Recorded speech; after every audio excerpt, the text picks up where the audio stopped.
shpenzimet e tij. Të shndrojë në sekret shtetëror shpenzimet të cilat i bën me parat e takspaguesve shqiptar.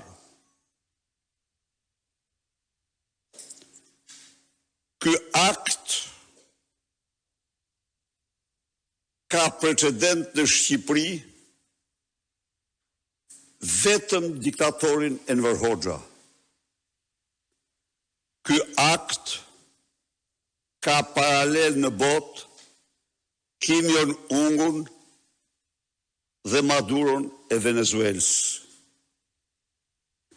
Ky akt shpall, zyrtarizon, ligjëron vjedhjen, shpërdorimin nga një hajdut ose hajduti më i madh i këtij kombi në 113 vitet e tij si shtet, në 113 vite.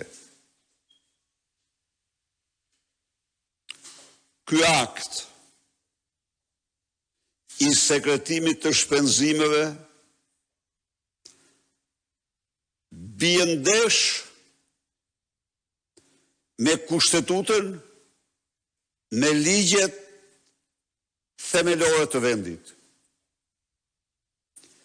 Njeriu që hap shishe Romane Konti 33.000 euro në drekat e tij, kërkon tani të sekretoj shpenzimet. Njeriu që ka shpenzuar në 2 vite 23 milion euro udhëtime me charter, 141 udhëtime me charter, për pushime, për vakanca, për konferenca, tani kalon në një akt tjetër.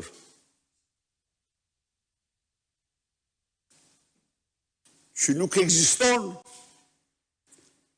në asnjë vend tjetër përveç Koreas Veriut dhe Venezuelës.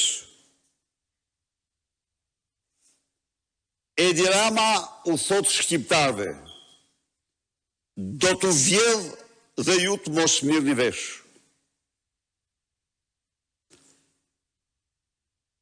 Por ky shtet, në vitin 2009, në emër të transparencës, të mbrojtjes së parave të takspaguesve shqiptar, ka vendos shpenzimet e thesarit online. Dhe kjo ka qenë në kuadrin e një nisme botërore të luftës kundër korrupsionit. Ky sistem bën të mundur çdo qytetari të kontrollojë çdo qindark që shpenzohet nga taksat e tij të nesërmen e shpenzimit. Edi Rama vendos të sekretojë shpenzimet e tij vetëm për të mbuluar vjedhjet e vetave familjare të taksave të qytetarëve shqiptar. Ky është një apel dhe një kushtrim për çdo qytetar shqiptar të ngrihen kundër flamurtarit të vjedhjes në të gjithë historinë e shtetit shqiptar.